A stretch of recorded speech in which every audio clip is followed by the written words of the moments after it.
नमस्कार साथियों, NCERT test श्रृंखला में आप सभी का स्वागत है। आज हम आपके लिए एनसीईआरटी मॉडर्न हिस्ट्री से टेस्ट 2 लेकर आए हैं, जिसके अंतर्गत आपको अध्याय नंबर 3 जो कि ग्रामीण क्षेत्र पर शासन से संबंधित है, यहाँ से आपको कुल 36 प्रश्न आज के टेस्ट श्रृंखला में कराए जाएंगे। साथ में इससे पहले हमने टेस्ट नंबर 1 में अध्याय 1 और अध्याय 2 को एक साथ में कवर किया है। आज के टेस्ट नंबर 2 में हम अध्याय नंबर 3 को कवर करने वाले हैं। इसके बाद आपका जो अगला टेस्ट होगा वो अध्याय नंबर 4 से संबंधित होगा। प्रश्न आपके सामने हैं। आप सभी अभ्यर्थियों को थोड़ा एलिमिनेशन टेक्निक का भी प्रयोग करना है और आपके जो पैटर्न जो आपका बदल रहा है, नया पैटर्न, उसी पैटर्न पर हमने इन प्रश्नों को रखने का प्रयास किया है। पहला सवाल आप सभी के सामने है।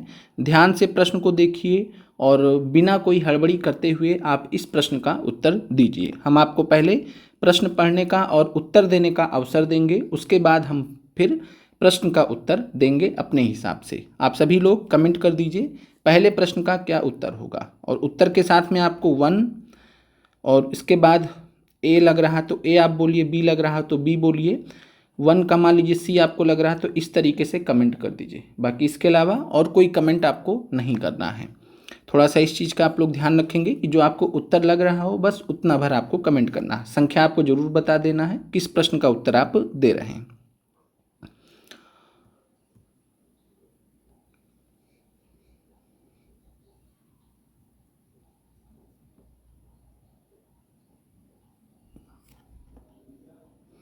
तो पहला सवाल है कि भारत में अस्थाई बंदोबस्त प्रणाली के बारे में निम्नलिखित कथनों पर विचार करें, और पूछा है कि उपरोक्त में से कौन से सही हैं। पहला है, इसने लॉर्ड कॉर्नवालिस के समय में पेश किया गया था। तो आप सभी को मालूम है कि अस्थाई बंदोबस्त को 1793 में लागू किया गया था। उस समय बंगाल के गवर्नर जनरल थे लॉर्ड कॉर्नवालिस। तो आपको मालूम है कि ये पॉइंट सही है। अगर आपका पहला सही है, ध्यान दीजिएगा, अगर आपका पहला सही है तो ये गलत हो गया, क्योंकि इसमें पहला उत्तर नहीं है, ये आपका कट गया। इसके बाद यह योजना मुख्य रूप से जॉन सोर द्वारा सुझाई गई थी। चलिए, हो सकता है आपको यह ना मालूम हो। फिर तीसरा है, यह मुख्य रूप से बॉम्बे में पेश किया गया था। आपको मालूम है लॉर्ड कॉर्नवालिस बंगाल के गवर्नर जनरल थे, और यह जो व्यवस्था है अस्थाई बंदोबस्त प्रणाली की, ये बंगाल में लागू हुआ था। इसका मतलब है पहला सही है, तीसरा गलत है। दूसरा मान लेते हैं कि आपको नहीं मालूम है, तो आप क्या कीजिएगा, जिसमें तीसरा विकल्प हो वो भी काट दीजिए। इसमें है ये भी काट दीजिए, इसमें है ये भी काट दीजिए। अब देखिए आपके सामने उत्तर आ गया, एक ही उत्तर बचा। क्या उत्तर बचा? पहला और दूसरा। अब आप लोग ध्यान से समझिए इस बात को, थोड़ा सा आप लोग कमेंट भी कर दीजिए क्या आपको यह एलिमिनेशन प्रक्रिया समझ में आई। सभी अभ्यर्थी एक बार हम फिर से बता देते हैं। देखिए, लॉर्ड कॉर्नवालिस के समय पेश किया गया था, ये लगभग सबको मालूम है। 1793 में बंगाल के गवर्नर जनरल थे ये। इसका मतलब है कि बंगाल क्षेत्र में लागू करेंगे, ये गलत हो जाएगा। अगर तीसरा वाला गलत है तो ये काट दीजिए, ये काट दीजिए, ये काट दीजिए, ठीक है। और एक ही प्रश्न से जो आपको पता था कि ये उत्तर तो नहीं हो सकता है, उसी से आप अपने उत्तर पर पहुंच जाएंगे। तो पहले प्रश्न का जो राइट आंसर है, सही उत्तर है, वो ए है। तो जिन भी अभ्यर्थियों का पहले प्रश्न का उत्तर ए था उनका सही है। तो फर्स्ट में ए होगा, 1 एंड 2 ओनली। उम्मीद करते हैं कि यह प्रश्न आपको क्लियर हो गया होगा। अब हम आगे बात करते हैं दूसरे सवाल के बारे में। थोड़ा सा इसको हम जूम कम कर देते हैं। अब आप लोग ध्यान से देख लीजिए इस सवाल को, फिर हम इस प्रश्न का उत्तर देंगे।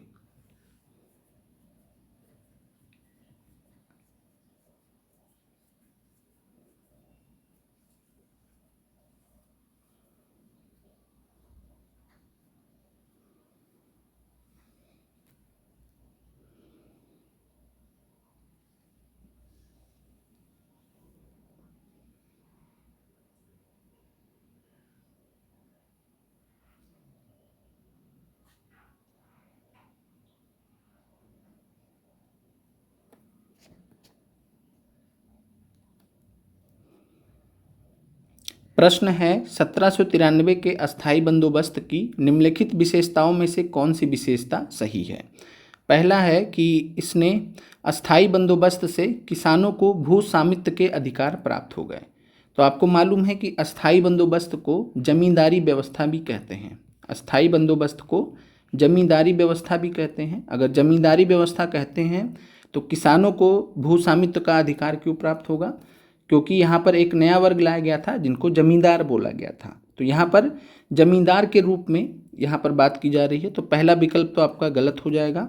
पहला विकल्प अगर आपका गलत हो गया तो ये उत्तर आपका नहीं हो सकता। ठीक है, एलिमिनेशन की मदद से। इसके बाद हम बात करते हैं अस्थाई बंदोबस्त से जमींदारों को भू स्वामित्व के अधिकार प्राप्त हो गए। देखिए ये गलत था, इसी का जस्ट विरोधाभासी स्टेटमेंट सेकंड है, ये सही है। अगर पहला गलत है, किसान नहीं थे तो कौन थे? भू स्वामित्व के अधिकार जिनको मिले थे जमींदारों को। तो सेकंड यहाँ पर सही हो जाएगा। इसका मतलब है जिसमें सेकंड है वो सही है, इसमें तो नहीं है, तो ये भी गलत हो जाएगा, ये भी गलत हो जाएगा।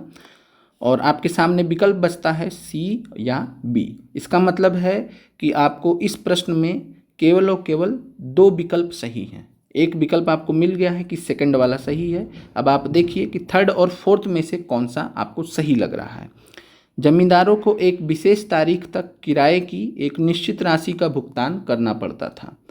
तो आपने पढ़ा होगा कि अस्थाई बंदोबस्त का नाम अस्थाई इसीलिए रखा गया है क्योंकि इसमें जो भी राजस्व, जो भी किराया जमींदारों को, कंपनी को देना पड़ता था उसको फिक्स कर दिया गया, उसको एक राशि पर फिक्स कर दिया गया, इसीलिए इसको अस्थाई बंदोबस्त कहा जाता है। तो ये विकल्प आपका सही है। जमींदारों को अस्थाई बंदोबस्त से काफ़ी फ़ायदा हुआ जबकि किसान इससे पीड़ित थे। किसान इससे पीड़ित थे ये बात सत्य है, लेकिन जमींदारों से अस्थाई बंदोबस्त का काफ़ी फ़ायदा हुआ था, ये स्टेटमेंट अपने आप में सही नहीं है। क्यों नहीं सही है? क्योंकि आगे चलकर जो ये निश्चित राशि का भुगतान करना पड़ता था एक विशेष तारीख पर, इस वजह से जो नहीं कर पाते थे उनको ऊपर कार्रवाई होती थी, उनकी ज़मींदारी भी चली जाती थी। तो एक प्रकार से जमींदारों का भी इसमें खूब शोषण किया गया। जो तय तारीख पर भुगतान नहीं कर पाया, राशि नहीं दे पाया, राजस्व नहीं ला पाया किसानों से, उसको भगा दिया जाता था। तो एक प्रकार से जो है जमींदार भी इतने फायदे की स्थिति में नहीं थे। शोषण किया था जमींदारों ने, ये बात सत्य है, लेकिन यहाँ पर प्रश्न के हिसाब से हमें ये विकल्प गलत है। अब हमारे पास पहला एक गलत हो गया, अब यानी कि उत्तर हमें क्या प्राप्त हो गया? दूसरे का बी। सेकंड और थर्ड यहाँ पर सही है। उम्मीद करते हैं कि आपको यह प्रश्न भी एलिमिनेशन की मदद से ठीक ठाक लगा होगा। सेकंड और थर्ड यहाँ पर राइट आंसर है। कुछ इस प्रकार से प्रश्नों को अटेम्प्ट करते हैं। अगला सवाल आपके सामने है, कमेंट कीजिए। और हमने कठिन से लेकर आसान प्रश्नों का सभी का संकलन रखा है इस टेस्ट में, जिससे आपको एक कंप्लीट एक तैयारी हो पाए, एक अंदाजा लगे कि हाँ ऐसे ऐसे प्रश्न आएंगे। तीसरे का उत्तर कमेंट कर दीजिए आप सभी।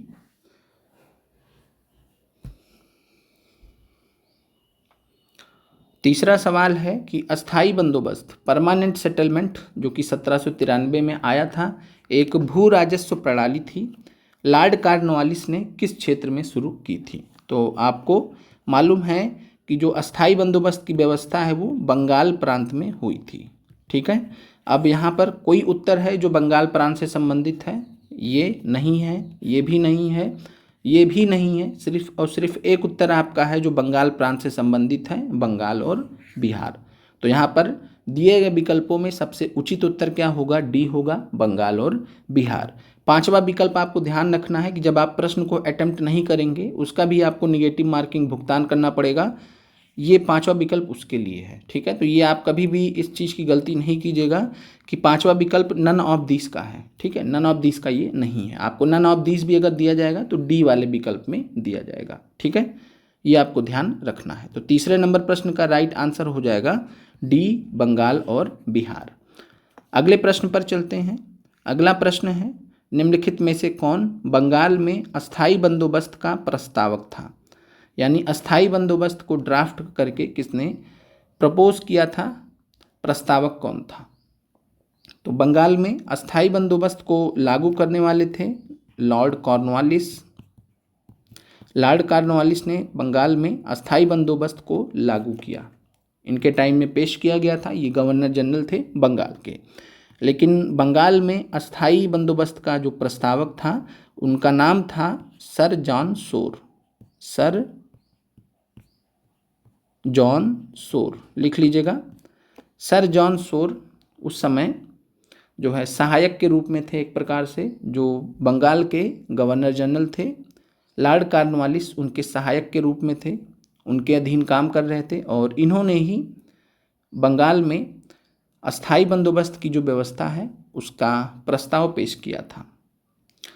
ठीक है, तो ये चीज़ आप ध्यान रखिएगा, सर जॉन शोर ने इसका प्रस्ताव पेश किया था। और जब लॉर्ड कॉर्नवालिस चले गए थे 1793 में, तो थोड़े से समय के लिए सर जॉन शोर जो है एक एक्टिंग गवर्नर जनरल भी बने थे। एक्टिंग गवर्नर जनरल भी बने थे, ये भी आपको ध्यान रखना है। कुछ समय के लिए ये भी गवर्नर जनरल थे बंगाल के। ठीक है, तो चौथे नंबर प्रश्न का right answer sir John Shore है, इसलिए नन ऑफ दिस हो जाएगा। अगला सवाल है 5वां, ध्यान से देखिएगा, आपके सामने है, उत्तर आप कमेंट कर दीजिए।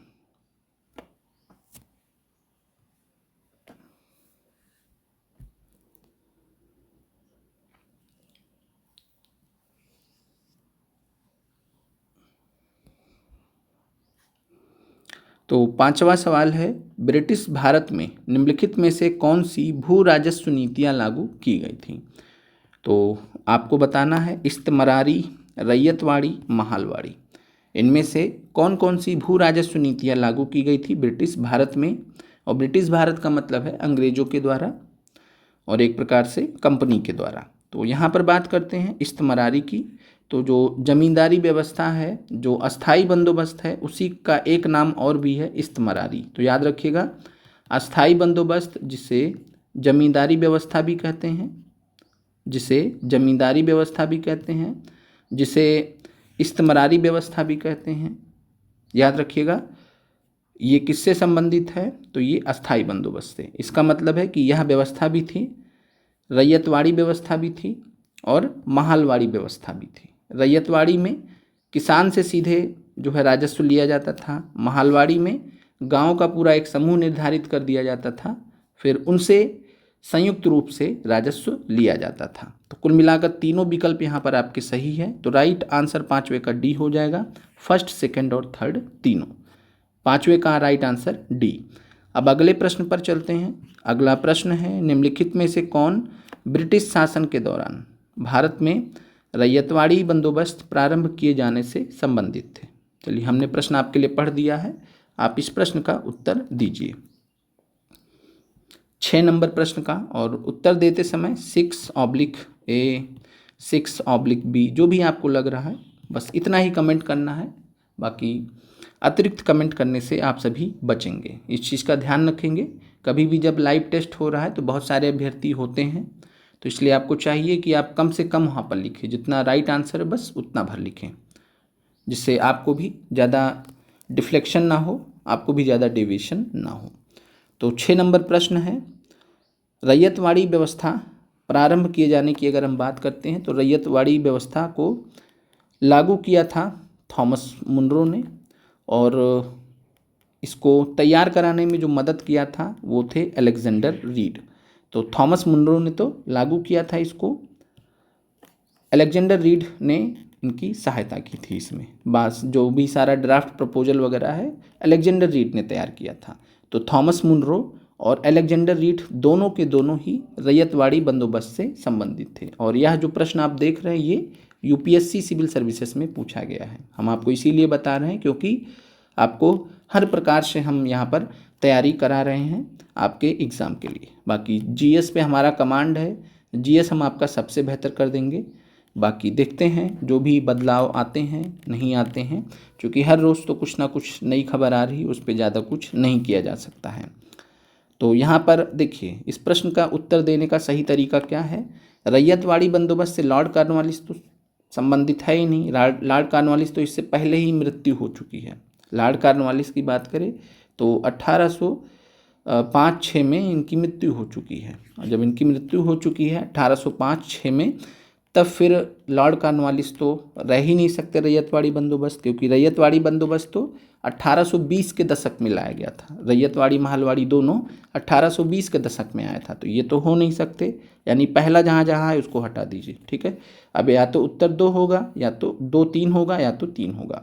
ठीक है, यहाँ पर आपको मालूम अगर रहता कि अलेक्जेंडर रीड भी इसमें थे, तब आपको दिक्कत नहीं होता। राइट आंसर 6 नंबर प्रश्न का बी है, केवल 2 और 3। उम्मीद करते हैं 6 नंबर सवाल भी आपको क्लियर हो गया होगा।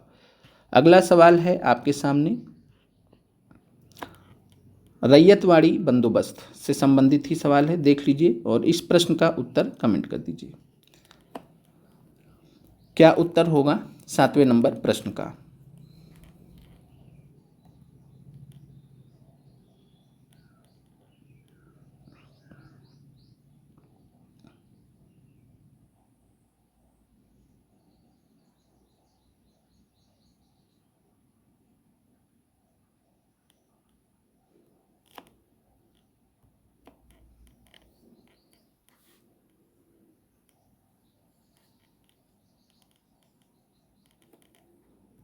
तो 7वां नंबर प्रश्न है,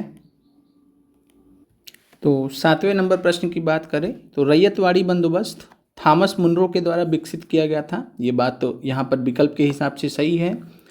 बंदोबस्त जमींदारों के साथ में नहीं बल्कि सीधे किसानों के साथ में किया गया था, ये भी सही है, क्योंकि रैयत का मतलब ही होता है किसान। तो रैयतवाड़ी व्यवस्था इसमें किसानों के साथ सीधा बंदोबस्त किया गया था। किसानों को सीधे राजस्व जो है वो सरकार को यानी कंपनी को देना रहता था।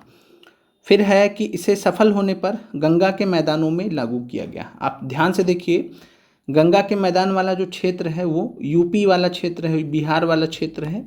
क्या उस क्षेत्र में रैयतवाड़ी बंदोबस्त लगाया गया था, लागू किया गया था? तो आप कहेंगे नहीं, क्योंकि उस क्षेत्र में तो महलवाड़ी व्यवस्था था, उस क्षेत्र में महलवाड़ी व्यवस्था था, तो इसलिए फोर्थ विकल्प यहाँ पर नहीं हो सकता। अगर फोर्थ नहीं हो सकता तो ये गलत हो गया।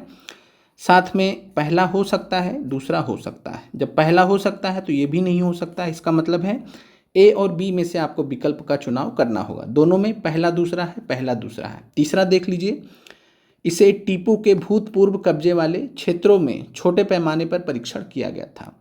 चूँकि रैयतवाड़ी व्यवस्था बंदोबस्त जब आया तो उससे पहले ही 1799 में आपको मालूम है चतुर्थ आंग्ल मैसूर युद्ध के माध्यम से टीपू को जो है समाप्त कर दिया गया, और टीपू के बाद फिर ओडियार वंश का शासन आता है, और एक प्रकार से वो जो है अंग्रेज़ों के अधीन रहते हैं। और साथ में मैसूर भी जो है सहायक संधि के माध्यम से भी अंग्रेज़ों के अधीन आ जाता है। तो अंग्रेज़ों ने जो टीपू के ये भूतपूर्व कब्जे वाले क्षेत्र थे, यहाँ पर छोटे पैमाने पर रैयतवाड़ी बंदोबस्त का परीक्षण भी किया था, यानी यहाँ पर एक्सपेरिमेंट भी किया था और उसके बाद फिर इसको लागू किया था। तो थर्ड वाला भी यहाँ पर सही है। 7वें नंबर प्रश्न का राइट आंसर ए बी है, फर्स्ट सेकंड और थर्ड। तो 7वें नंबर प्रश्न का राइट आंसर बी है, ध्यान रखिएगा। अब हम अगला सवाल आपके सामने लाते हैं। अगला सवाल है कि ब्रिटिश भारत में भू राजस्व नीतियों का कौन सा जोड़ा सही सुमेलित है। आपको बताना है किस किस वर्ष में लागू किया गया है। आपके सामने विकल्प हैं, जमींदारी व्यवस्था 1793, रैयतवाड़ी व्यवस्था 1822, महलवाड़ी व्यवस्था 1820। 8वें नंबर प्रश्न का क्या उत्तर होगा, कमेंट कर दीजिए। तो ब्रिटिश भारत में भू राजस्व नीतियों की अगर हम बात करते हैं तो कुल प्रकार से 3 भू राजस्व नीति आई। पहले का नाम था जमींदारी व्यवस्था, जो कि 1793 में लॉर्ड कॉर्नवालिस के द्वारा लागू की गई। दूसरा था रैयतवाड़ी व्यवस्था। रैयतवाड़ी व्यवस्था की बात करें तो मद्रास प्रांत वाले हिस्से में 1820 में लागू किया गया, मद्रास के तत्कालीन गवर्नर थॉमस मुनरो के द्वारा। मद्रास के तत्कालीन गवर्नर थॉमस मुनरो के द्वारा लागू किया गया रैयतवाड़ी व्यवस्था को। कब लागू किया गया? 1820 में। इसका मतलब है कि ये गलत है। महलवाड़ी व्यवस्था की बात करें तो इसे 1822 में लागू किया गया, तो ये भी गलत है। इसका मतलब है आपका केवल और केवल एक ही विकल्प सही है, फर्स्ट। तो 2 गलत है, तो ये गलत हो गया, ये भी गलत हो गया। अगर आपको मालूम है कि सेकंड गलत है तो आप आराम से उत्तर तक पहुंच गए, केवल 1। ये होता है एलिमिनेशन। अगर आप एलिमिनेशन को ध्यान से अप्लाई करते हैं, आपके प्रश्न गलत होने की संभावनाएं कम हो जाती हैं। तो ब्रिटिश भारत में भू राजस्व नीतियों का कौन सा सही जोड़ा सुमेलित है? केवल 1, यानी कि डी आंसर आपका हो जाएगा। और एक चीज़ और, निगेटिव मार्किंग के जो प्रश्न होते हैं उनको डील करने का सबसे बेहतरीन तरीका होता है आप एलिमिनेशन करके जाइए। क्योंकि आप मान लीजिए आपने 150 में से अगर 120 प्रश्न सही किए और अगर आपकी तैयारी बहुत अच्छी रही तो आप 120 प्रश्न हालांकि करने तो आपको सारे हैं, गोला भरना आपको सबके लिए है। मान लीजिए आपने 120 प्रश्न किए, 30 प्रश्न छोड़ दिए, बाकी उसका गोला भर दिया, तो आपको उसका निगेटिव मार्किंग तो नहीं हुआ आपका। अब आपने 150 में से 120 किए, अगर आपका एलिमिनेशन टेक्निक बेहतर है, इवॉल्व है, समय के साथ में आपका ज्ञान अच्छा है, आप 120 में से जो भी आपने 150 में से 120 प्रश्न किए होंगे, आप इसमें 105 क्वेश्चन तक सही कर सकते हैं। यानी अगर आपने 120 किए होंगे तो आप 105 क्वेश्चन तक सही बना सकते हैं। आप सोचिए 120 क्वेश्चन आप कीजिए डबल निगेटिव मार्किंग के साथ और 105 सही हो जाए तो ये एक बड़ी उपलब्धि है। और धीरे धीरे हम आपको इवॉल्व भी कराएंगे, तैयारी भी कराएंगे, और जैसे जैसे टेस्ट आगे बढ़ेंगे लेवल भी अप होता जाएगा, नए नए वैरायटी के प्रश्न भी हम आपको कराएंगे। तो 8वें नंबर प्रश्न का राइट आंसर डी है। अगले प्रश्न पर चलते हैं। महालवाड़ी व्यवस्था उत्तरी और मध्य भारत के कुछ क्षेत्रों में प्रचलित थी। महालवाड़ी व्यवस्था के अंतर्गत भू राजस्व किससे वसूला जाता था? आसान प्रश्न है, आप कमेंट करके उत्तर दीजिए। जमींदारी व्यवस्था की बात करें तो जमींदारी व्यवस्था के अंतर्गत जमींदार जो है किसान से वसूल कर कंपनी को देता था, तो जमींदार कंपनी को देता था। उसके बाद रैयतवाड़ी व्यवस्था आई। रैयतवाड़ी व्यवस्था में जो रैयत रहता था, किसान रहता था, वो डायरेक्टली प्रत्यक्ष रूप से कंपनी को भू राजस्व देता था। इसके बाद महालवाड़ी व्यवस्था आई। महालवाड़ी व्यवस्था के अंतर्गत भूमि राजस्व कई गांवों को मिलाकर जो है किसी एक गांव के प्रधान को पकड़ लिया गया और किसी एक गांव के प्रधान को जिम्मेदारी दे दी गई कि आपकी जिम्मेदारी कि आप अगल बगल के गांव का जो भी भू राजस्व है वो लाकर कंपनी को दें।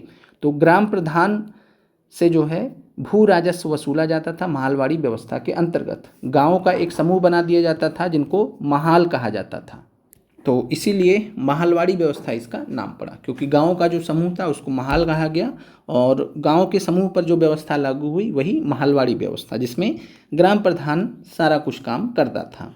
अब हम आगे बात करते हैं। अगला प्रश्न, महालवाड़ी बंदोबस्त की व्यवस्था जो कि 1822 में आई थी, किसके द्वारा बनाई गई थी? महालवाड़ी बंदोबस्त की व्यवस्था को किसने बनाया था? तो इसमें आपको ध्यान रखना है, लागू करने संबंधित आपको ये प्रश्न नहीं आएगा, बस इसमें यही पूछा जाएगा कि किसने बनाया था।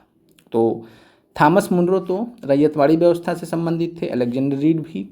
लॉर्ड हार्डिंग की बात करें तो लॉर्ड हार्डिंग 1813 से लेकर 23 तक बंगाल के गवर्नर जनरल तो थे, लेकिन महालवाड़ी व्यवस्था से इनका संबंध नहीं था। आंसर है D, Holt Mackenzie. Right answer 10वें नंबर प्रश्न का डी है। अगले प्रश्न पर चलते हैं। अगला प्रश्न है, ब्रिटिश भारत के कुल क्षेत्रफल में सबसे कम हिस्से पर लागू निम्नलिखित में से कौन सी भू राजस्व नीति थी? यानी 3 प्रकार की भू राजस्व नीतियाँ हुई और पूरे भारत के हिसाब से आप देखेंगे तो पूरे भारत के हिसाब से कौन सी भू राजस्व नीति सबसे कम क्षेत्र पर लागू हुई थी? तो आपने पढ़ा होगा, हमने आपको बाकायदा पढ़ाया हुआ है कि जो रैयतवाड़ी व्यवस्था है, रैयतवाड़ी व्यवस्था में 51%, महालवाड़ी व्यवस्था 30% ब्रिटिश क्षेत्र पर, अस्थाई बंदोबस्त महज 19% ब्रिटिश क्षेत्र पर।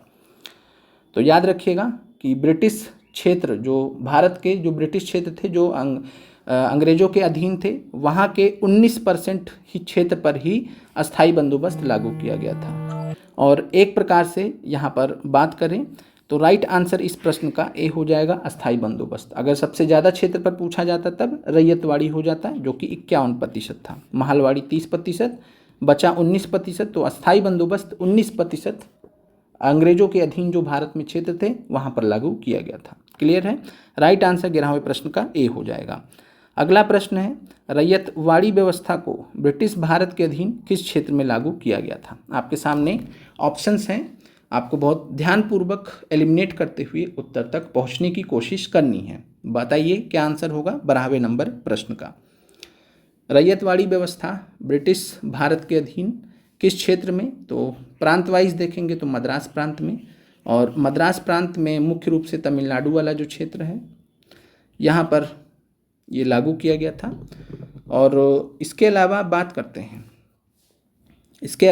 करते हैं तो बंगाल तो उत्तर हो नहीं सकता, रैयतवाड़ी व्यवस्था यहाँ कहाँ से आ जाएगी, थर्ड काट दीजिए, ठीक है, नन भी नहीं हो सकता। अब यहाँ पर या तो मद्रास उत्तर होगा या तो मद्रास और बॉम्बे होगा। तो याद रखिएगा रैयतवाड़ी व्यवस्था जो लागू की गई थी वो बॉम्बे और मद्रास दोनों में लागू की गई थी। मद्रास से सारी कहानी स्टार्ट हुई थी, मद्रास देन बॉम्बे में इसको लागू किया गया था। तो रैयतवाड़ी व्यवस्था को मद्रास में लागू किया गया, फिर बॉम्बे में भी एक्सटेंड किया गया था, ये आपको ध्यान रखना है। तो मद्रास और बॉम्बे दोनों जगह पर रैयतवाड़ी व्यवस्था थी। तो उत्तर बना हुए प्रश्न का 1 और 2 दोनों हो जाएगा, यानी आंसर ए हो जाएगा। अगले प्रश्न पर चलते हैं। अगला प्रश्न है, निम्नलिखित में से किसने कहा था कि अस्थायी बंदोबस्त एक दुखदायी व भयंकर भूल थी। तो किस अंग्रेज ने ये बात कही थी कि जो अस्थायी बंदोबस्त था, परमानेंट सेटलमेंट था, वो एक ब्लंडर था। Permanent settlement was a blunder, एक दुखदायी एवं भयंकर भूल थी। आप बताइए। सेटन कार की बात करें तो ये तो नील विद्रोह से संबंधित है, आपको मालूम होगा। आरसी मजूमदार की बात करें तो इन्होंने 1857 की क्रांति से संबंधित वक्तव्य लिखे हैं, आपने पढ़ा होगा, हटा दीजिए। अब बचे ए और सी। हमने आपको बोल दिया अंग्रेज तो ईश्वरी प्रसाद है नहीं, ठीक है, तो आंसर हो जाएगा सी, टी.आर. होम्स। 13 नंबर प्रश्न का राइट आंसर सी है। टी.आर. होम्स ने अस्थायी बंदोबस्त को एक दुखदायी व भयंकर भूल कहा था, ठीक है।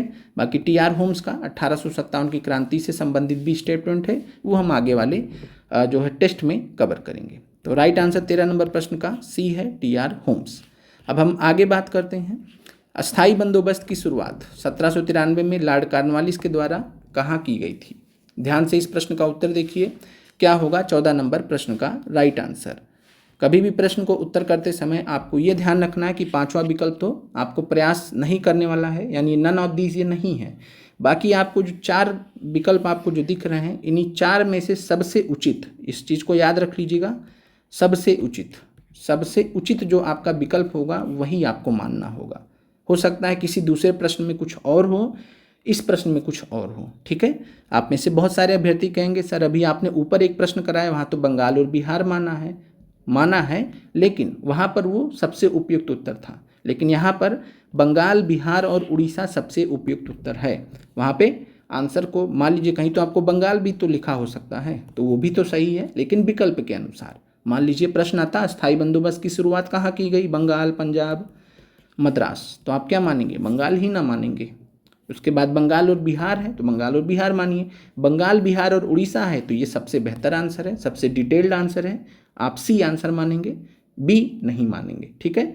बंगाल प्रांत याद कीजिए, बंगाल प्रांत में लागू किया गया था, बंगाल प्रांत में तो बिहार भी आता है, बिहार के अंतर्गत उड़ीसा भी था, बिहार उड़ीसा एक साथ में था, मालूम है आपको, बाद में अलग हुए थे। तो राइट आंसर आपका सी हो जाएगा, ठीक है। सबसे उपयुक्त उत्तर आपको, सबसे उचित उत्तर आपको चुनना होता है, ये आपको ध्यान रखना है। तो 14 नंबर प्रश्न का राइट आंसर सी हो जाएगा। अगला प्रश्न है, अस्थायी बंदोबस्त परमानेंट सेटलमेंट से संबंधित सही कथन को आपको चुनना है। ध्यान से इस प्रश्न को पढ़ लीजिए और इस प्रश्न का क्या राइट आंसर होगा कमेंट कर दीजिए। अस्थायी बंदोबस्त परमानेंट सेटलमेंट, पहला है आपके सामने, पहला स्टेटमेंट, राजाओं और तालुकदारों को जमींदार के रूप में मान्यता दी गई, जमींदारों की ओर से चुकाई जाने वाली राशि अस्थायी रूप से तय कर दी गई, सूर्यास्त कानून अस्थायी बंदोबस्त भू राजस्व व्यवस्था से जुड़ा था। अब आप ध्यान से देखिए क्या प्रश्न का उत्तर होगा, बताइए। अगर हम बात करते हैं अस्थायी बंदोबस्त की तो इसमें जमींदार के रूप में एक नया वर्ग बनाया गया कंपनी के द्वारा, और किनको पकड़ा गया, जो भारत में उस समय स्थानीय राजा और तालुकदार हुआ करते थे। तो भारत के जो भी स्थानीय, बंगाल प्रांत में स्थानीय राजा और तालुकदार थे, उनको पकड़ के जमींदार बना दिया गया। ये विकल्प आपका सही है। जब पहला सही है तो ये गलत हो गया, ठीक है, ये आपका सही गलत हो गया। इसके बाद ये भी विकल्प सेम ही हो गया, तो ये भी गलत मान लीजिए। जमींदारों की ओर से चुकाई जाने वाली राशि अस्थायी रूप से तय कर दी गई। आपको मालूम है कि अस्थायी बंदोबस्त इसीलिए कहते हैं क्योंकि जो जमींदारों की ओर से जो भी राशि चुकाई जाएगी वो फिक्स कर दिया गया, वो परमानेंट कर दिया गया, अस्थायी कर दिया गया, इसका मतलब है सेकंड सही है, ठीक है। अब सूर्यास्त कानून अस्थाई बंदोबस्त भू राजस्व व्यवस्था से जुड़ा था। क्या है सूर्यास्त कानून? सूर्यास्त कानून कहता है कि जो जमींदारों की ओर से चुकाई गई राशि अस्थाई है, लेकिन इसको एक निश्चित तिथि पर देनी होगी। अगर उस निश्चित तिथि के सूर्यास्त तक, मान लीजिए आज देना है, और आज सूर्यास्त तक अगर जमींदार नहीं दे पाया वो राशि, उस निश्चित तिथि के सूर्यास्त तक अगर जमींदार राशि नहीं दे पाया तो उसका टर्मिनेशन लेटर आ जाता था, यानी उसको बेदखल कर दिया जाता था, उसकी जमींदारी चली जाती थी। तो सूर्यास्त कानून आपको समझ में आ गया होगा, अस्थाई बंदोबस्त से ही जुड़ा था। तो राइट आंसर आपका 15वें प्रश्न का क्या हो जाएगा? फर्स्ट, सेकंड और थर्ड। तो 15 नंबर का राइट आंसर आपका सी हो जाएगा, फर्स्ट, सेकंड और थर्ड। उम्मीद करते हैं ये प्रश्न आपको क्लियर हो गया होगा। अब हम आगे बात करते हैं, और आप सभी अभ्यर्थी जो भी नए हैं, आपके कितने भी प्रश्न गलत हो आपको टेंशन नहीं लेना है। आपको ये नहीं सोचना है कि 36 में से मेरे 10 ही सही हुए, 36 में से मेरे 20 ही सही हुए। इसको लेकर आपको परेशान नहीं होना। आपको अपने अंदर इम्प्रूवमेंट करना है, आपको अपने अंदर इम्प्रूवमेंट करना है। इतना समय है कि इम्प्रूवमेंट हो जाएगा। जो यहाँ पर बहुत अच्छे अच्छे उत्तर दे रहे हैं, हर एक प्रश्न के लगभग सही उत्तर दे रहे हैं, कभी वो भी उस प्रक्रिया से गुजरे हैं, कभी उनके भी प्रश्न नहीं सही होते थे। तो इसलिए आप सभी लोग इस बात का विश्वास रखिए, धीरे धीरे चीज़ें सही होती हैं, एक साथ में नहीं हो सकती। बस आपको हार नहीं मानना है, और साथ में आपको कमेंट करके भी जाना है। बहुत अभ्यर्थी कम सही होते हैं तो छोड़ देते हैं, कमेंट ही नहीं करते हैं। अगर आप कमेंट करने की हिम्मत रखते हैं तभी आपके अंदर सुधार होगा, नहीं करेंगे तो आप उसको ध्यान भी नहीं देंगे, फिर आगे कुछ दूसरा रास्ता पकड़ लेंगे कि अब हम ऐसे तैयारी करेंगे, वैसे तैयारी करेंगे। लेकिन सबसे बेहतरीन तैयारी आपको हमारे थ्रू ही हो सकती है, हमारे जरिए ही हो सकती है। चलिए, एनसीईआरटी से प्रश्न है, नील का पौधा किस क्षेत्र विशेष में ही उगता है? तो नील का जो पौधा है वो उष्णकटिबंधीय ट्रॉपिकल क्षेत्र में उगता है, इसलिए भारत में भी उगता है। इसलिए भारत में अंग्रेज़ों ने जो है नील की खेती को प्रोत्साहित भी किया। अब यहाँ पर प्रश्न का राइट आंसर बी है। एक याद रखिएगा, जो अंग्रेज लोग यूरोप में जो जिस पौधे का इस्तेमाल करते थे, जिसको नाम है ओड का पौधा, आपने पढ़ा होगा एनसीईआरटी में, ओड का पौधा। जो ओड का पौधा है, जो एक अल्टरनेटिव था, मतलब नील के पौधे की जगह पर जो यूरोप में उगता था, तो यूरोप में उगने वाले पौधे का नाम था ओड, जो शीतोष्ण या समशीतोष्ण क्षेत्र में उगता है। ठीक है, लेकिन जो नील का पौधा है, इंडिगो का जो प्लांट है, वो उष्णकटिबंधीय क्षेत्र की विशेषता है। याद रखिएगा, 16 नंबर प्रश्न का राइट आंसर बी है। अगला सवाल है, 1810 में ब्रिटेन के द्वारा भारत से आयात किए गए नील में, मतलब भारत नहीं कहेंगे, विश्व भर में जहाँ जहाँ से आयात करते थे, उस टोटल आयात में, किसके आयात में? नील के आयात में। तो ब्रिटेन के द्वारा 1810 में दुनिया भर से जो भी नील का आयात किया जाता था, उसमें भारतीय नील का हिस्सा बढ़कर कितना हो गया था? कब? 1810 में। तो आपने पढ़ा होगा कि 1788 में 30% था लगभग, 1788 में लगभग 30% था ब्रिटेन का आयात नील का, जिसमें भारत का हिस्सा था 30% लगभग। और 1810 तक बढ़ते बढ़ते 1810 तक बढ़ते बढ़ते टोटल जो आयात ब्रिटेन नील का कर रहा था, उसमें भारतीय नील की जो हिस्सेदारी थी वो बढ़कर 95% हो गई थी, मतलब लगभग भारतीय नील ही रह गया। इस कदर जो है भारत में नील के पौधे के उगाने के लिए, नील की खेती के लिए इस कदर अंग्रेज़ों ने तबाही मचाई। और जाहिर सी बात है कि जब इतने बड़े पैमाने पर शोषण करेंगे किसानों का, नील की खेती कराएंगे ज़बरदस्ती, प्रॉब्लम्स तो आएंगी, समस्याएं तो आएंगी। तो कुछ प्रश्न आपको नील से संबंधित अब आप यहाँ पर देखेंगे, नील की खेती से संबंधित देखेंगे, जो आपके एनसीईआरटी में मेंशन है। तो 17 नंबर प्रश्न का राइट आंसर है डी, 95%। 1788 में 30% था। 18वें प्रश्न की बात करते हैं, ब्रिटिश काल में भारत का कौन सा क्षेत्र नील की खेती के लिए जाना जाता था? अच्छा, अंग्रेजों की किस्मत देखिए कि ईस्ट इंडिया कंपनी को जिस प्रांत पर सबसे पहले पकड़ हुई, जिस प्रांत को उन्होंने अपना एक प्रकार से मुख्य रूप से उस क्षेत्र विशेष को वो अपना हेडक्वार्टर बना लिया। आपको मालूम है कि जो बंगाल प्रांत था वो सबसे मुख्य प्रांत था, सबसे समृद्धशाली प्रांत था ईस्ट इंडिया कंपनी के अधीन, और वह जो बंगाल प्रांत का क्षेत्र था नील की खेती के लिए सबसे उपयुक्त था। इसीलिए ब्रिटिश काल में आप देखते हैं कि भारत का जो बंगाल प्रांत वाला क्षेत्र है, बंगाल प्रांत वाला जो क्षेत्र है वो नील की खेती के लिए प्रसिद्ध हुआ। और इसीलिए आप बंगाल में नील के किसानों के द्वारा विद्रोह देखेंगे। बंगाल के अंतर्गत बिहार भी था, बिहार में भी आप नील के किसानों के द्वारा विद्रोह देखेंगे। आपको मालूम है कि चंपारण सत्याग्रह किससे संबंधित था? नील से ही तो संबंधित था, नील के किसानों से ही तो संबंधित था। तो एक प्रकार से ब्रिटिश काल में भारत का कौन सा क्षेत्र यहाँ पूछा जा रहा, तो बंगाल प्रांत। तो बंगाल प्रांत नील की खेती के लिए जाना जाता था। 18वें प्रश्न का राइट आंसर बी है। अब हम 19 की बात करते हैं। निम्नलिखित में से कौन सी ब्रिटिश भारत में नील की खेती की प्रणाली थी?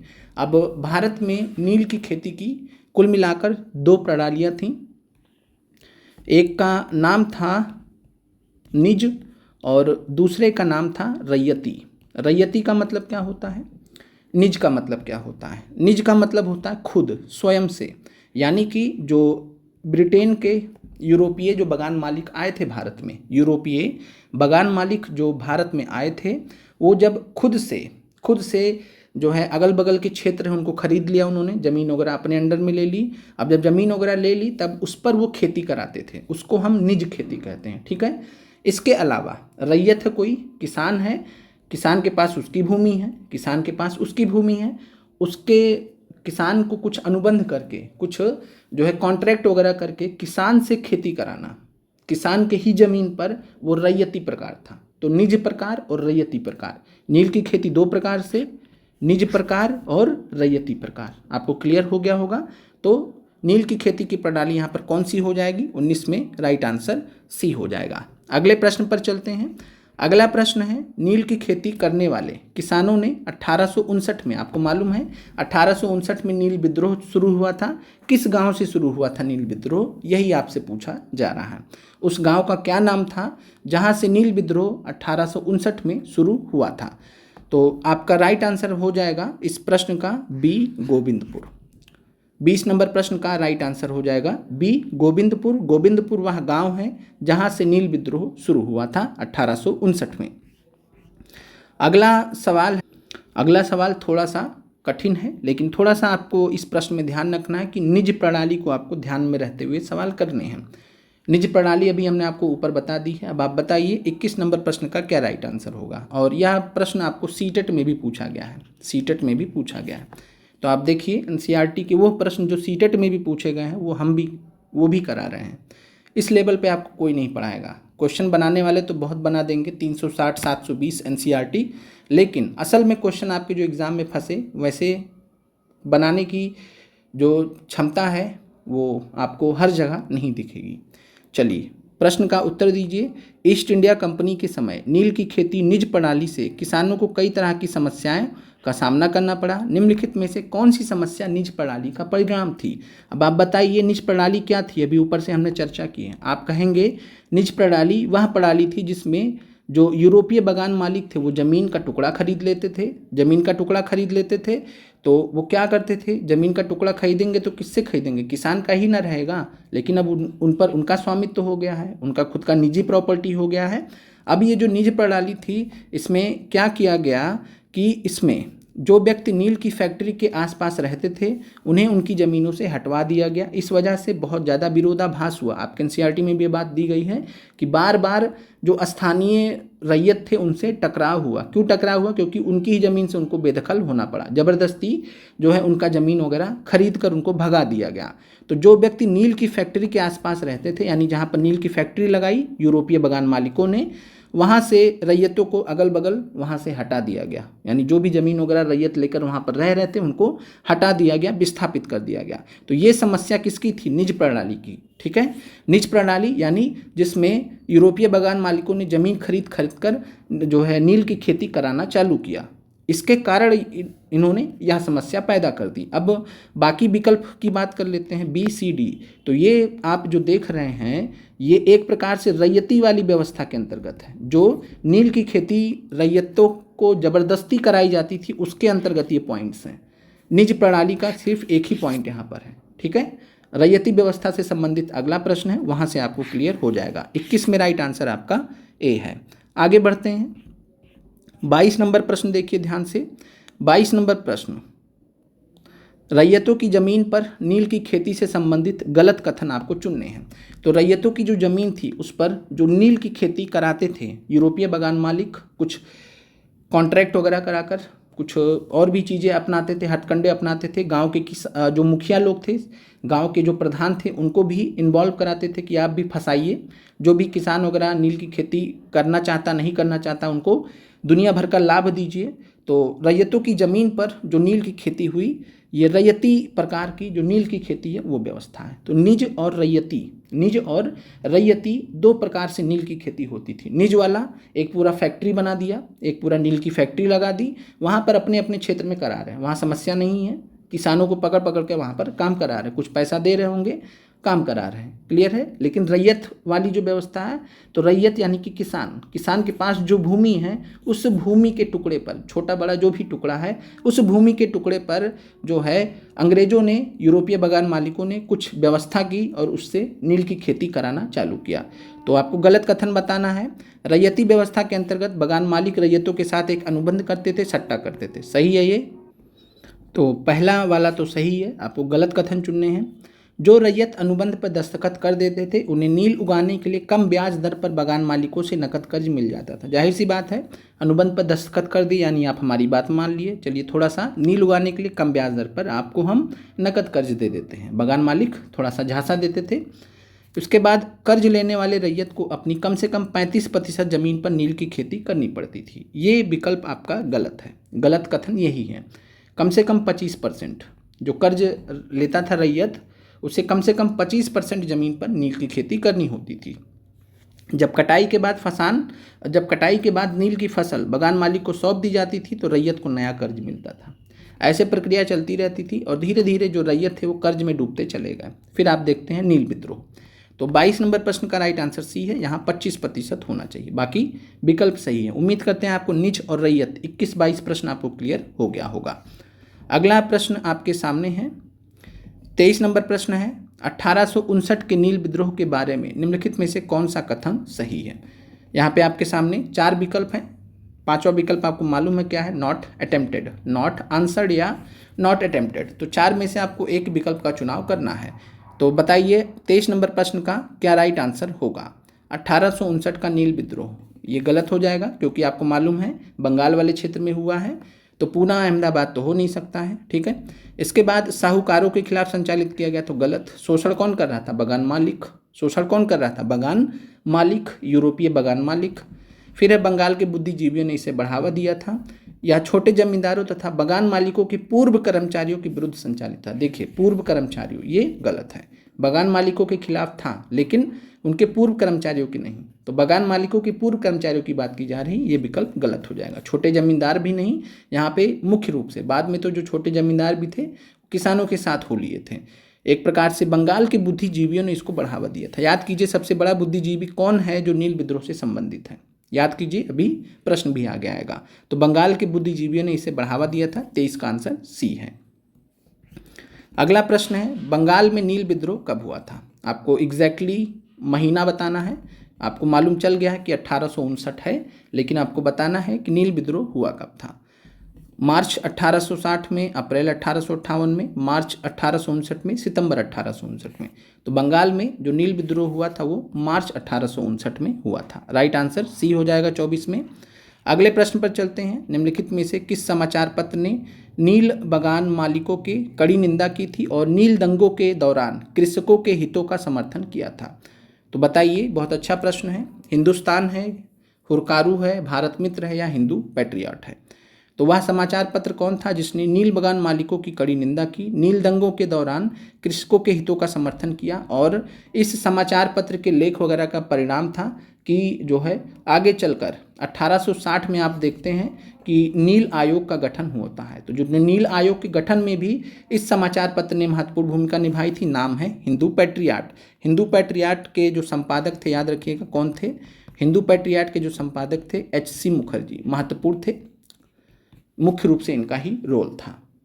आगे बढ़ते हैं। 25 नंबर में डी राइट आंसर है। अब 26 नंबर प्रश्न देखिए, निम्नलिखित में से किसने एक नोटिस जारी किया जिसमें कहा गया कि वर्ष 1859 में रैयतों को नील बागान मालिकों के गुस्से को शांत करने के लिए नील अनुबंध को स्वीकार करने के लिए मजबूर नहीं किया जाएगा?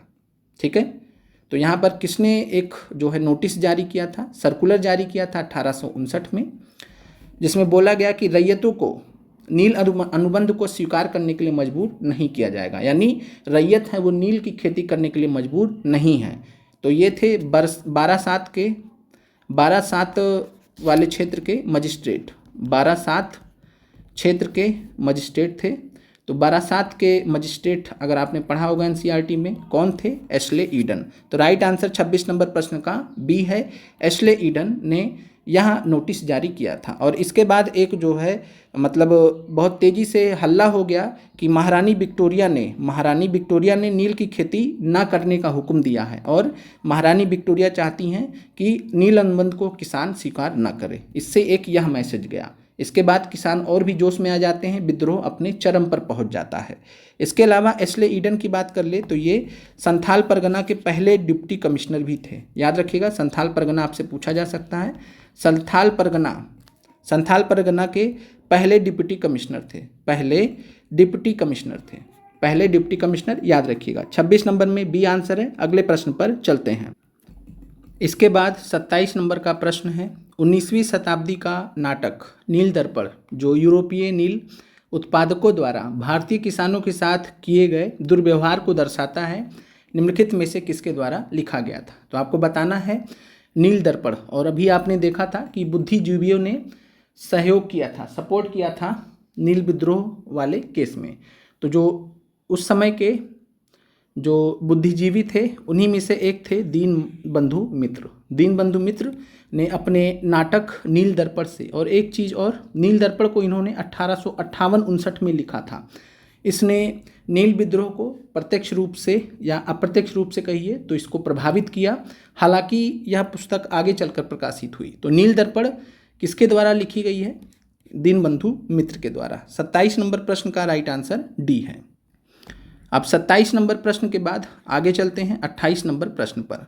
आपके एनसीईआरटी से सवाल है, चांदपुर थाना हरदी के उस नील काश्तकार का नाम बताइए जिसने कहा था कि भीख मांग लूंगा परंतु नील नहीं उगाऊंगा। और उसी व्यक्ति से नील आयोग के सदस्यों ने 5 जून 1860 को बात की थी, और उस बात से नील आयोग के सदस्यों को कंक्लूजन में पहुंचने में भी मदद मिली थी कि किस हद तक शोषण हुआ है।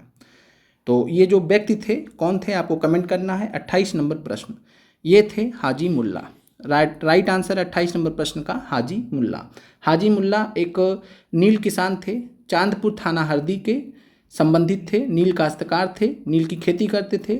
जब इन्होंने भी विद्रोह किया और इनसे जब नील आयोग के सदस्यों ने 5 जून 1860 को बात किया, आपको पूरा वक्तव्य भी एनसीईआरटी में दिया गया है जहाँ पर इन्होंने कहा था कि मैं कुछ भी कर लूँगा, मैं नील नहीं उगाऊंगा, मैं भीख भी मांग लूँगा परंतु नील नहीं उगाऊंगा। तो हाजी मुल्ला का यह स्टेटमेंट उस समय बहुत फेमस हुआ था। तो 28 का राइट आंसर बी है।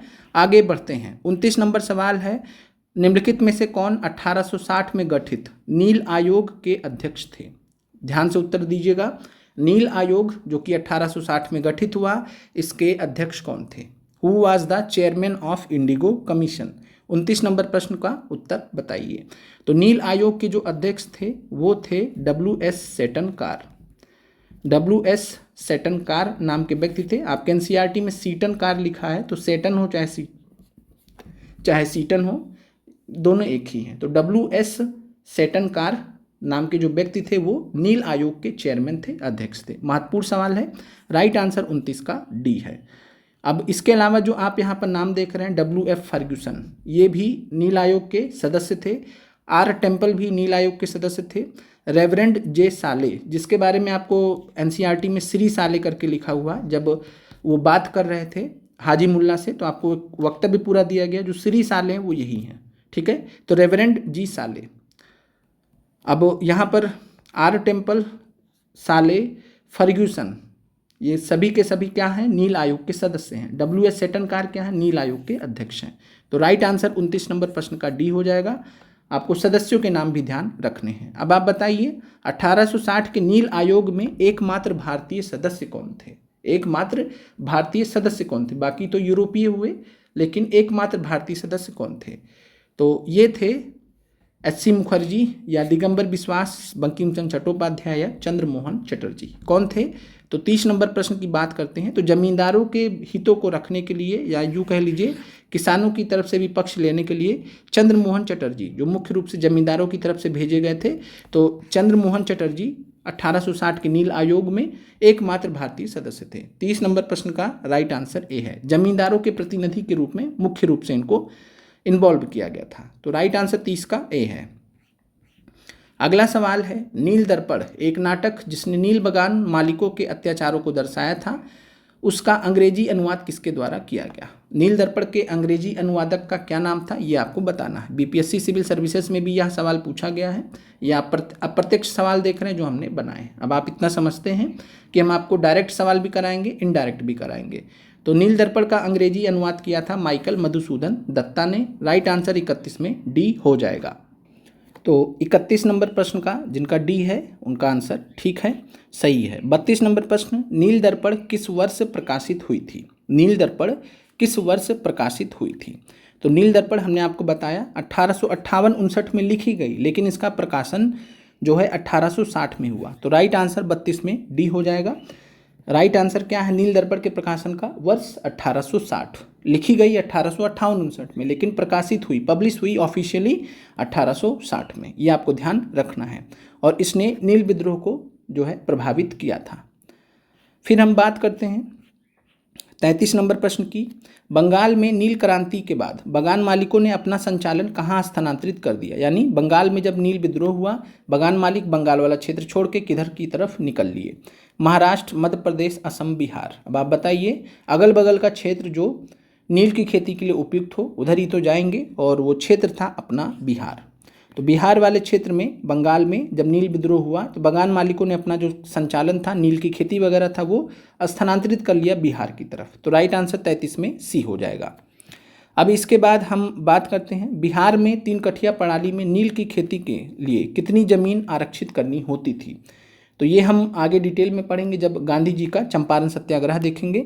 तो बिहार में जो 3 कठिया प्रणाली थी, ये चंपारण वाले क्षेत्र के लिए थी। चंपारण क्षेत्र में जब गांधी जी गए थे तब उनको पता चला कि 3 कठिया प्रणाली कोई है, जिसके अंतर्गत जो किसान हैं, नील के जो किसान हैं, उनको नील की खेती करनी होती है। कितने भाग पर? 3/20 भाग पर। इसका नाम ही है 3 कठिया। 3 कठिया नाम ही है इसका। और इसके अंतर्गत 3/20 भाग पर, याद रखिएगा, 3 कठिया मतलब 3/8 नहीं है, 3/20 भाग। तो याद रखिएगा 3/20 भाग पर 3 कठिया प्रणाली के अंतर्गत नील की खेती करने के लिए ज़मीन आरक्षित करनी होती थी नील के किसानों को, जिससे इनका शोषण भी हो रहा था। तो 3/20 इसका राइट आंसर है 34 का। अब आगे बढ़ते हैं।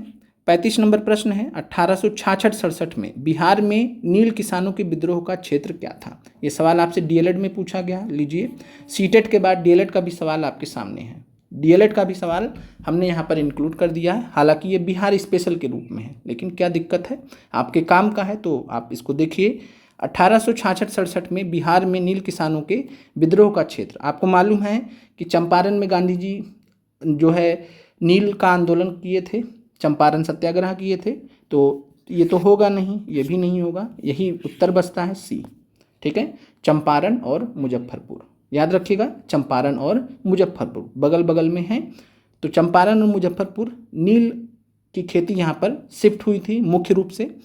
आपने अभी ऊपर पढ़ा है कि 1860 के बाद जो बागान मालिक थे वो बिहार की तरफ शिफ्ट कर गए, चंपारण और मुजफ्फरपुर वाले क्षेत्र में। अब यहाँ भी आतंक मचाएंगे, यहाँ भी किसानों को परेशान करेंगे। यहाँ 3 कठिया सिस्टम ले आए, 3/20 वाला, और यहाँ भी किसानों का शोषण चालू कर दिया। तो चंपारण और मुजफ्फरपुर क्षेत्र में 1866-67 में विद्रोह हुए थे, नील विद्रोह।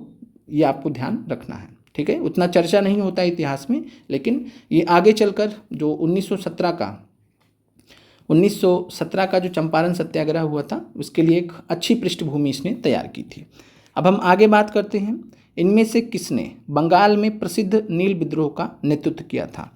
तो आज के लाइव प्रीमियर का आखिरी सवाल है, आज के लाइव टेस्ट प्रीमियर का आखिरी सवाल, किसने बंगाल में प्रसिद्ध नील विद्रोह का नेतृत्व किया था? ऑप्शन आपके सामने है, कमेंट कर दीजिए 36 नंबर प्रश्न का क्या आंसर होगा। आसान प्रश्न, आपने पढ़ा होगा कि जो नील विद्रोह के नेतृत्व करता थे वो विश्वास नाम के भाई थे। एक का नाम था विष्णुचरण विश्वास, एक का नाम था विष्णुचरण विश्वास, एक का नाम था दिगंबर विश्वास। तो विष्णुचरण विश्वास और दिगंबर विश्वास ये नील विद्रोह का नेतृत्व किए थे। तो राइट आंसर इसमें 36 में सी हो जाएगा। अब आप कमेंट करके बताइए कि आपके 36 में से कितने सवाल सही हुए, और जितने गलत हुए हैं उस पर आप निगेटिव मार्किंग भी कीजिए। जितने गलत हुए उस पर आप निगेटिव मार्किंग भी कीजिए। अभी एक ही सिंगल निगेटिव मार्किंग ही करना है। अगर किसी ने किसी प्रश्न का उत्तर नहीं दिया तो उसका मार्किंग मत कीजिए। अभी आप अभी के लिए सिर्फ जो क्वेश्चन आपका गलत हुआ है उसका निगेटिव मार्किंग कीजिए, ठीक है।